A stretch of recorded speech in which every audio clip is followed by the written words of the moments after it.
अच्छा, सबके अलग अलग एम होते हैं ना। किसी को पैसा कमाना है, किसी को अपने मम्मी पापा को एक वो होता है ना, गर्व वाली फीलिंग दिलाने की सोसाइटी में, भाई देखो तुम्हारे बच्चे ने क्या कर दिया ना। किसी को होता है कि सर मुझे घूमना फिरना है, मुझे तो बस मजे करने हैं जिंदगी में, मुझे कोई मतलब नहीं इन चीज़ों से ना। लेकिन कुछ इंसान ऐसे होते हैं जिन्हें गर्व और पैसा दोनों चाहिए भाई, है ना। सीधी सी बात है, ठीक है। लेकिन वो मेहनत करने के लिए तैयार रहते हैं। ऐसे लोगों को मेहनत ऑब्वियस ही बातें करनी पड़ेगी, फ्री में कोई चीज़ नहीं मिलनी है ना। तो कुछ ऐसी बात आज इस वीडियो के अंदर करेंगे हम, है ना। मेन हम बात करेंगे एनडीए के बारे में, नेशनल डिफेंस एकेडमी के बारे में, ठीक है। तो बिल्कुल जीरो से स्टार्ट करेंगे। लाइक मैं मान के चल रहा हूँ कि तुम लोगों को बिल्कुल नहीं पता, तो बिल्कुल बेसिक से एक एक डिटेल पढ़ेंगे हम। क्या क्या सुनेंगे ध्यान से बता देता हूँ। पहले हम जानेंगे एनडीए है क्या, एनडीए की तैयारी कैसे करते हैं, एनडीए के एग्जाम में क्या क्या आता है, एग्जाम कब कब होता है, और एनडीए का सबसे मेन पार्ट एक चीज होती है जिसे बोलते हैं एसएसबी, स्टाफ सिलेक्शन बोर्ड। इसके अंदर क्या होता है, तुमने सुना होगा 5 दिन का इंटरव्यू, समथिंग लाइक दैट, है ना, कुछ ऐसा सुना होगा। अभी मान के चलो तुम्हें कुछ नहीं पता, मैं बिल्कुल इस वीडियो को इस तरह से समझाऊंगा कि जो बच्चे इस वीडियो को पहली बार देख रहा है वो भी जान पाएगा कि एक्चुअल में है क्या, कैसे कर सकते हैं, क्या तुम भी कर सकते हो। और इसे करने के लिए तुम्हें 9th 10th या 11th से या फिर 12th से या फिर किस लेवल से तुम्हें प्रिपरेशन स्टार्ट करनी चाहिए इस एग्जाम की, ठीक है। इस इंटरव्यू की जो 5 दिन का वो इंटरव्यू होता है, तुम्हें कब से इसकी मेहनत करनी स्टार्ट कर देनी चाहिए ना। क्या जो बच्चे 11 12th में शुरू करते हैं क्या वो कर पाते हैं इस एग्जाम को, क्या बच्चे जो 9 10 में करते हैं क्या वही कर पाएंगे क्या। ये सारी एक एक डिटेल में छोटी छोटी बातें हम बिल्कुल शुरुआत से करेंगे, ठीक है। तो यहीं से स्टार्ट करते हैं, है ना। सबसे पहले देख लो नेशनल डिफेंस एकेडमी क्या है भाई, पता है। हमारी जो फोर्सेज हैं कौन कौन सी, देख लो, ये भी बता देता हूँ कौन कौन सी। एक एक चीज देख लेते हैं, है ना। मैं खुद की एक एक चीज देखो यहाँ पे। सबसे पहली बात कि तुम यहाँ पे कौन कौन सी फोर्सेज को ज्वाइन कर सकते हो, आर्मी, एयरफोर्स और तुम्हारी नेवी एंड नेवल एकेडमी, ठीक है। ठीक ठीक ठीक देख लो भाई, है ना। इनके लिए क्या क्राइटेरिया है, कौन लोग इन्हें ज्वाइन कर सकते हैं।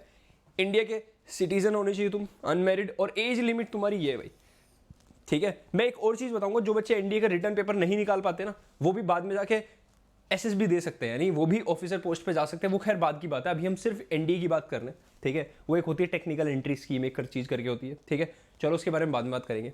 एजुकेशन क्वालिफिकेशन क्या होनी चाहिए, जो बच्चे आर्मी विंग्स में जाना चाहते हैं, आर्मी साइड है ना, 12th पास और या फिर अपियरिंग, उस टाइम तो वो 12th में हो, आर्ट्स कॉमर्स और साइंस किसी भी बैकग्राउंड के हो सकते हैं। बट एयरफोर्स में जाने वाले और नेवी विंग वाले बच्चों को ध्यान से सुनो, 12th पास और appearing and must have physics and maths इन 10+2। तुम लोगों के पास फिजिक्स और मैथ्स होनी चाहिए, क्योंकि जो तुम्हारा पेपर है उसके अंदर ये चीजें पूछी जाएंगी, तुम्हारा एप्टीट्यूड वगैरह, जैसी तुम वहां पे इंटरव्यू देने जाओगे तो ये सब चीजें तुमसे पूछी जाएंगी, इंपॉर्टेंट है ना, ठीक है।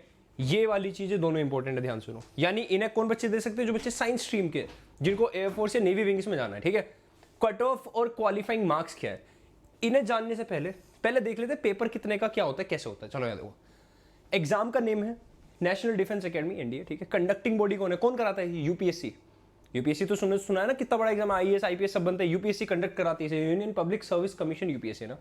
फ्रीक्वेंसी ऑफ एग्जाम, ये एग्जाम 2 बार होता है एक साल के अंदर, अप्रैल और सितंबर में। वो चेंज हो सकता है, अप्रैल सितंबर शायद चेंज हो जाए ना। सिलेक्शन प्रोसेस क्या है, सबसे पहला इंपॉर्टेंट, रिटन टेस्ट होगा तुम्हारा, 2 टेस्ट होंगे ऑब्जेक्टिव टाइप क्वेश्चंस के। दूसरा इंटेलिजेंस एंड पर्सनैलिटी टेस्ट, इसे बोलते हैं एसएसबी। यही है जो बच्चों के छक्के छुड़ा देता है ना। यहां पे तुम्हारी पूरी पर्सनैलिटी का टेस्ट होता है। लाइक कुछ बच्चे होते हैं जो 12th में एकदम जागे कि मुझे एनडीए करना है, बहुत मुश्किल है। बच्चों की पर्सनैलिटी 9th 8th क्लास से बननी स्टार्ट हो जाती है। लाइक तुम किस तरह से लोगों से बात करते हो, तुम्हारे अंदर पॉजिटिविटी कितनी, तुम लोगों की हेल्प करते हो नहीं करते हो, तुम्हारे अंदर लीडरशिप क्वालिटी है या नहीं है, डिसीजन टेकिंग पावर, वो थिंकिंग, किस तरह से तुम डिसीजन लेते हो, है ना। ये सारी चीजें तुम्हारी पर्सनैलिटी डेवलप होना 9th क्लास से स्टार्ट हो जाती है, ठीक है। तुमने सुना होगा ना, लोग लेते हैं पर्सनैलिटी डेवलपमेंट की क्लासेस लेते हैं। रियलिटी वो तुम्हारे घर पे डेवलप होती है, तुम्हारे घर के बाहर डेवलप होती है। तुम कैसे उठते हो, बैठते हो, बात करते हो, वहां से डेवलप होती है। ये सब चीजें यहाँ पे तुम्हारी मैटर करेंगे। तुम्हें लगेगा नहीं हम तो 1 महीने में सीख जाएंगे, नहीं, रियलिटी ये नहीं है, बहुत लंबा प्रोसेस है ना। चलो आगे। मोड ऑफ एग्जाम ऑफलाइन होता है। पेपर्स पहला होता है mathematics, then general ability test, GAT, mathematics. और ये मैथमेटिक्स 300 मार्क्स का, ठीक है। 300 मार्क्स में से तुम्हें देख लो 75 मार्क्स चाहिए, यानी 25% होने चाहिए ना।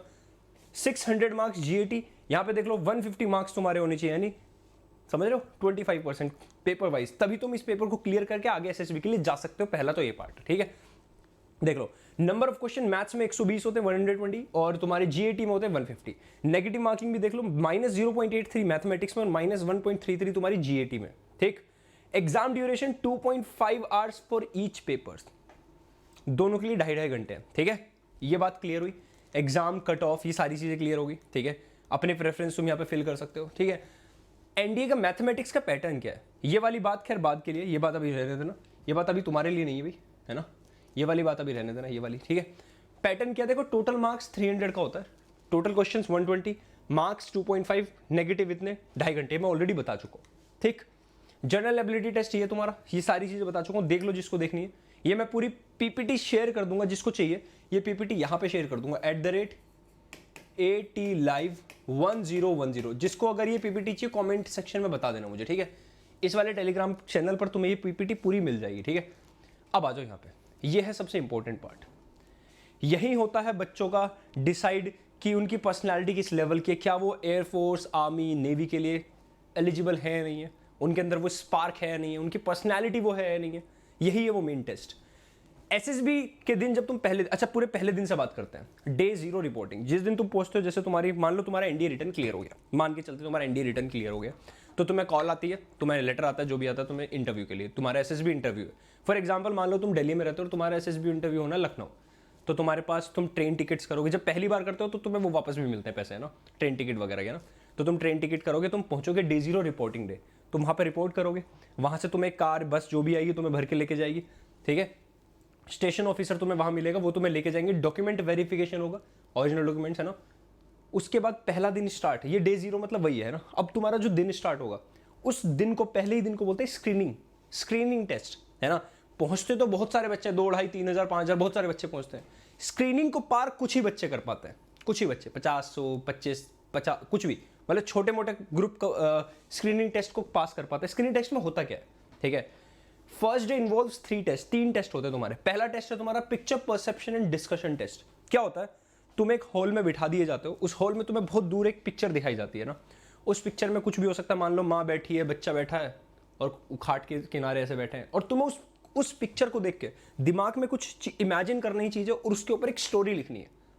ध्यान रखना एक इंपॉर्टेंट बात, दिमाग में अपने पॉजिटिविटी रखना हमेशा। कुछ बच्चे नेगेटिव लिखते हैं, बहुत गंदी गंदी बातें लिख देते हैं, उल्टी लिख देते हैं, नहीं, दिमाग हमेशा पॉजिटिव सोचेगा। ये पहला वो है तुम्हारा लीडरशिप क्वालिटी, डिसीजन टेकिंग और तुम्हारा पॉजिटिव माइंडसेट, ये जरूर देखा जाता है वहाँ पे ना। पहला picture perception, discussion. Picture perception पे तुम स्टोरी लिख दोगे, फिर एक डिस्कशन होता है ना, फिर एक डिस्कशन होता है, इसके ऊपर ग्रुप डिस्कशन, जीडी भी होती है तुम्हारी, है ना। इसके बाद ऑफिसर इंटेलिजेंस रेटिंग टेस्ट।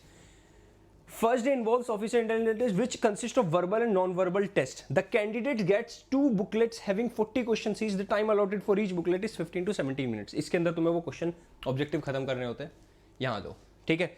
अब इसके बाद क्या होता है, लास्ट में तुम्हारा जो बच्चे इन टेस्ट में पास हो जाते हैं, पहला हुआ पीपी, पिक्चर परसेप्शन, स्टोरी लिखी। दूसरा फिर ग्रुप डिस्कशन हो गया। उसके बाद तुम्हारे नॉन वर्बल और वर्बल टेस्ट हो गए। जो बच्चे इन्हें पास करते हैं, तो कुछ बच्चे तो होते हैं जिन्हें इन लिया जाता है, अंदर ले लिया जाता है। कुछ बच्चे ऐसे होते हैं जिन्हें भैया हो गया तुम्हारा टाटा बाय बाय, उन्हें ट्रेन के टिकट के पैसे वापस देके उन्हें भेज दिया जाता है, ठीक है। जो बच्चे डे 2 तक पहुंचते हैं, अब उनके कई सारे टेस्ट होते हैं, देखना। पहला टेस्ट होता है थीमेटिक एप्रिसिएशन टेस्ट। इस टेस्ट के अंदर क्या है, ये साइकोलॉजिस्ट का टेस्ट है, एक तरह से साइकोलॉजिस्ट होते हैं वो तुम्हारा टेस्ट लेते हैं। क्या, this test is not the story writing नहीं लिखनी है ना, बट तुम्हारी पर्सनैलिटी का एवेल्युएशन है। पर्सनैलिटी का एवेल्युएशन कैसे होता है, प्रैक्टिकल, लॉजिकल एंड ऑर्गेनाइज्ड। ये 3 चीजें बहुत इंपॉर्टेंट है ना। In your thoughts and present every neatly and clearly, every story must have the following points. तुम्हें एक स्टोरी लिखनी, what is the objective, objective क्या है, लॉजिकल, ऑर्गेनाइज करना है, रिजल्ट आउटकम। यानी तुम्हें 12 पिक्चर्स दिखाई जाएंगी वहां पे, एक के बाद एक। जैसे पहले दिन तो एक ही हुआ था, इसके बाद तुम्हें 12 पिक्चर्स दिखाई जाएंगी, है ना। And for each of the picture you have to write a story in 4 minute. 4 minute में स्टोरी लिखनी है बस। और ये 4 पॉइंट कंसीडर करके, 4 पॉइंट दिमाग में रख के तुम्हें स्टोरी लिखनी है कोई भी, ठीक है। ठीक, इतनी बात समझ में आई। इसके बाद in this test set of provocative yet ambiguous pictures are shown. समझ आ दिया, as you are required to interpret the story from the picture, hence the test is sometimes also called picture interpretation technique. ठीक, 11 pictures will be having some theme behind them, but the 12th will be blank. 11 picture जो तुम्हें दिखाई जाएंगे, उनके अंदर पीछे कुछ theme होगा, कुछ बात होगी जो तुम समझ के लिख सकते हो। 12वां ब्लैंक होगा। 12th जो शीट आएगी वो ब्लैंक, ठीक है। अब उस ब्लैंक का क्या करना है, you have to yourself imagine a picture. तुम्हें अपने आप कोई पिक्चर इमेजिन करनी है, अपने आप दिमाग में कोई चीज सोचनी है ना, and right a story on it. उसके ऊपर कोई स्टोरी लिखनी है। देख लो कितनी तगड़ी चीजें, तुम्हारा पूरा साइकोलॉजी हिला के रख देती है ये चीजें, पता है ना। जैसे तुमने गेम भी देखा होगा कि कोई भी मन में जो वर्ड है पहला वो बोलो, मन में जो भी पहला वर्ड है बोलो। तो ऐसे 4-5 बार, 6ठी बार जब तुम बोलते हो तो तुम्हारे दिमाग में एक्चुअल में जो रियल चीज होती है वो निकलनी स्टार्ट हो जाती है ना। The pictures will be shown for 30 seconds and 4 minutes। Clear हो गया। Time will be given 4 minutes, तुम्हें टाइम 3 सेकंड के लिए पिक्चर दिखाई जाएंगी, 4 मिनट तुम्हें लिखने के लिए दिया जाएगा। पहला टेस्ट हो गया थीमेटिक एप्रिसिएशन टेस्ट, ये डे 2 का पहला टेस्ट है। और भी टेस्ट है डे 2 में। अगला टेस्ट है वर्ड एसोसिएशन टेस्ट, है ना, ये दूसरे दिन का दूसरा टेस्ट। इस टेस्ट के अंदर क्या है, देखो सिंपल सी बात है, सुनना, तुम्हें यहाँ पे कुछ वर्ड्स दिखेंगे सामने, पढ़ा ही देते हैं, पूरा पढ़ ही लेते हैं, है ना। In continuation with TAT, thematic appreciation test के बाद, to evaluate your personality by knowing your emotion, feeling, approach and attitude, ये चारों चीजें ऑब्जर्व करने के लिए, with response to each word captured in the booklet, तुम्हें कोई वर्ड दिखाए जाएंगे, so simply don't write sentence but think of displaying your personality with respect to your PIQ, मतलब तुम्हें वर्ड्स दिखाई देंगे कुछ सेकंड्स के लिए और तुम्हें उनके ऊपर सेंटेंस लिखना है। उन सेंटेंस को सिर्फ सेंटेंस मत लिखना, उनके अंदर ये चीजें इन्वॉल्व होनी चाहिए, displaying of your personality with respect to PIQ, है ना। Every must have following points, logical approach होना चाहिए, कोई मैसेज होना चाहिए, कोई संदेश होना चाहिए किसी के लिए ना, हिज अ बिहेवियर, तो कोई बिहेवियर होना चाहिए, ठीक है, ये सारी चीज। और on seeing a word there might be different ideas in your mind, तुम्हारे दिमाग में अलग अलग आइडियाज आ सकते हैं, ऑब्वियस सी बात है, but you must write the first spontaneous reaction in your answer sheet. Be real, सबसे इंपॉर्टेंट बात, बी रियल, फेकनेस मत करना, पकड़ी जाएगी, ठीक है।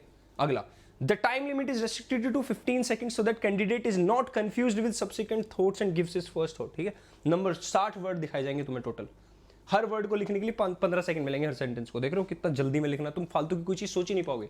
सिचुएशन रिएक्शन टेस्ट दूसरे दिन चल रहा है, तीसरा टेस्ट आ गया, क्या सिचुएशन रिएक्शन टेस्ट के अंदर इंपॉर्टेंट है ये TAT और VW, ठीक है, इसके बाद WAT के बाद आता है SRT, ये भी पर्सनैलिटी के लिए होता है तुम्हारा, ठीक है। इसमें तुम्हें कुछ सिचुएशन दी जाएंगी, देख लेते हैं। So it is very important to understand the each situation, तुम्हें कुछ सिचुएशन दी जाएंगी ना, उन्हें अपने दिल दिमाग से सोचना है ना, बेस्ट पॉसिबल प्रैक्टिकल और लॉजिकल एक्सप्लेनेशन उसकी है ना। तुम्हें एक सिचुएशन, जैसे you must answer the situation of a normal person and like Superman very quickly and telegraphic language don't live, छोड़ो, तुम्हें सिचुएशंस कुछ बोली जाएंगी कि चलो 60 सिचुएशन दी जाएंगी ना, और 30 सेकंड दे दी तुम्हें, देख लो।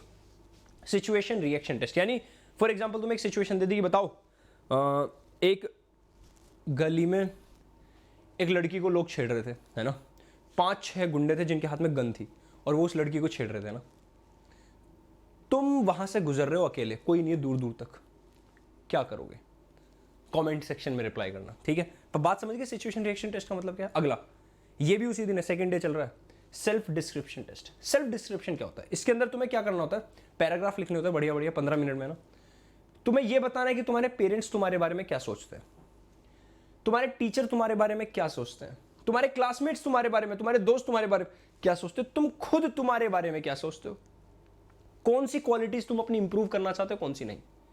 ये 5 पॉइंटर्स ध्यान में रखते हुए तुम्हें सेल्फ डिस्क्रिप्शन टेस्ट देना, ये बहुत इंपॉर्टेंट है। देखो देख रहे हो, आज का दिन जो सेकंड डे था, थीमेटिक, वर्ड, सिचुएशन और ये सेल्फ डिस्क्रिप्शन, क्या तुमने देखा साइकोलॉजिस्ट ने तुम्हारा पूरा दिमाग खोल कर रख दिया है। यहां से वो समझ जाते हैं कि बच्चे की साइकोलॉजी किस लेवल की, यानी बच्चा सोचता किस लेवल पे, दिल, दिमाग, एटीट्यूड कैसा, इमोशंस कैसे, सारी चीजें देख लो खोल कर रख दी। सेकंड डे खत्म हुआ यहाँ पे, अब आ जाओ थर्ड डे। ये थोड़ा मेहनत वाला डे है, ये थर्ड और फोर्थ दोनों दिन चलता है। पहले तुम्हारा होता है किसी भी टॉपिक को लेकर ग्रुप डिस्कशन, ठीक है, फिर ग्रुप प्लानिंग एक्सरसाइज होती है। एक्सरसाइज पता है, समझ गए, 4-5 लोग हो गए तो तुम्हें प्लैंक वगैरह दी जाएगी, मतलब एक तरह से तुम्हारी ग्रुप प्लानिंग एक्सरसाइज, हर्डल्स वगैरह होते हैं। प्रोग्रेसिव ग्रुप टास्क, तुम्हें कोई काम दिया जाएगा और तुम्हें ग्रुप में मिलकर करना। कुछ लोग क्या होते हैं अकेले अकेले करने की कोशिश करते हैं, वहां गड़बड़ हो जाती है। यहाँ देखा जाता है कि तुम ग्रुप के साथ मिलकर कैसे काम करते हो। हाफ ग्रुप टास्क, यहाँ पे क्या होगा, तुम्हें 3 लोग दे दिए जाएंगे, उसमें तुम्हें ऑब्जर्व किया जाएगा, तुम उन 2 लोगों की हेल्प करके ग्रुप की तरह काम करके अपना कोई टास्क है वो कंप्लीट करनी होगी ना। ये पूरा जो चल रहा है ना गेम की तरह होगा, हर्डल्स होंगी, रेस होगी, ठीक है, तुम्हारे प्लैंक होंगे, तुम्हें एक नदी ऐसे पानी दे दी जाएगा, उस पर तुम्हें लकड़ियां 4-5 दे दी जाएंगी, उन्हें क्रॉस करके जाना है, हर्डल्स टाइप ऐसा है ना। ग्रुप ऑब्स्टेकल रेस, ये रेस कैसी, तुमने वो देखी है बचपन में गेम खेला होगा जिसमें कूद कूद के जाते हैं लकड़ियों के ऊपर ऐसे है, फिर कहीं चढ़ते हैं ऊपर, फिर रेस चल रही होती है ना, ये तुम्हारी ग्रुप ऑब्स्टेकल। और यहाँ पे भी तुम्हें ग्रुप का ध्यान रखना है, इंपॉर्टेंट बात है। लीडरशिप क्वालिटी, ग्रुप के साथ टीम वर्क, ये बहुत देखी जाएंगी, ये चीज ऑब्जर्व की जाती है ना। कमांड टास्क, इसमें तुम्हें कमांड मिलेगी, ठीक है, इंडिविजुअल, ठीक है, फाइनल ग्रुप टास्क, ये सब यानी ये तुम्हारा टोटल 2 दिन चलेगा ना, ये तुम्हारा टोटल 2 दिन चलने वाला है। और 2 दिन के अंदर तुम्हारी पूरी टीम वर्क, लीडरशिप क्वालिटी, तुम्हारी हेल्थ, फिजिकल, ये सब चीजें देख ली जाएंगी 2 दिन के अंदर, ये ऑब्जर्व होगा, ठीक है। अब आ जाओ अगला, लास्ट जो दिन बचा तुम्हारा। पहला दिन था इंटरव्यू, दूसरा ग्रुप टास्क थे, तुम्हारे साइकोलॉजिकल टेस्ट थे, फाइनल डे जो आएगा तुम्हारा लास्ट दिन। अब तुम्हें क्या होगा, बिठा दिया जाएगा एक रूम के अंदर, वहां पे ऑफिसर्स बैठे होंगे ना, और वहां तुम्हें बिठा दिया जाएगा, तुम्हारा होगा कॉन्फ्रेंस, तुमसे वहां कुछ चीजें पूछी जाएंगी, है ना। मुश्किल से 30-40 मिनट इंटरव्यू चलता है, किसी किसी का लंबा, किसी का छोटा, वो डिपेंड करता है तुम्हारे आंसर्स कैसे, ठीक है। तो वहाँ पे तुमसे ऑफिसर क्वेश्चंस वगैरह पूछेंगे, कॉन्फ्रेंस, वहाँ पे तुम्हें बताया जाएगा कि तुम इन या आउट। ये तुम्हारा लास्ट है। जो बच्चे इन हो जाएंगे उनको फिर मेडिकल के लिए फर्दर रोक लिया जाता है, जो बच्चे आउट हो जाएंगे उन्हें ट्रेन का टिकट देके भेज दिया जाता है। ये था तुम्हारा पूरा एनडीए का रिटर्न और एसएसबी इंटरव्यू। एसएसबी इंटरव्यू तुम्हारा सेम होता है, एफकेट जो एग्जाम होता है वहाँ पे भी यही है, ठीक है। इवन जो बच्चे एनडीए रिटर्न एग्जाम नहीं निकाल पाते उनके लिए एक अलग चीज़ है जिसे बोलते हैं टीईएस, टेक्निकल एंट्री स्कीम। अगर तुम्हारी 85% से ऊपर है तो तुम एयरफोर्स के लिए एलिजिबल हो, डायरेक्ट जाके एसएसबी दे सकते हो। सेम आर्मी के लिए भी कुछ परसेंटेज क्राइटेरिया, ठीक है। ये तुम्हारे उसके क्वेश्चन है, जनरल साइंस वाला आता है ना जीएटी, उसमें साइंस के इंग्लिश के कुछ चीज़ आती है, उनके लिए ये क्वेश्चन से देख लो, है ना। जनरल नॉलेज के लिए ना ये रहा। फिजिक्स जनरल नॉलेज में तुम्हारे बहुत सारे हैं, फिजिक्स केमिस्ट्री जनरल साइंस ये सब पूछे जाते हैं ना। करंट इवेंट्स ये देख लेना, देखो मैं फिर से बोल रहा हूँ, जिसको पीपीटी चाहिए मैं तुम्हें ग्रुप पे शेयर कर दूंगा ना। जनरल साइंस का सिलेबस ये लो, मैंने पूरा सिलेबस दे दिया। हिस्ट्री और फ्रीडम मूवमेंट ये रहे, ठीक है, बस हाँ यही सब है। तो आई होप सबको इस वीडियो के थ्रू पूरी जानकारी मिल गई होगी कि एनडीए के अंदर क्या, कैसे, कब क्या कर सकते हो तुम। तो जितने भी बच्चे 9th क्लास में हैं, 10th क्लास में हैं, मैं उन्हें स्पेशली बताना चाहता हूँ कि तुम लोग अभी सही सिचुएशन में तैयारी स्टार्ट कर दो, ठीक है। चलो बाय बाय। तुम्हें अगली कौन सी वीडियो चाहिए किस चीज़ के ऊपर कमेंट सेक्शन में बता दो, तुम्हें अगली वीडियो तुरंत मिल जाएगी, ठीक है। चलते हैं।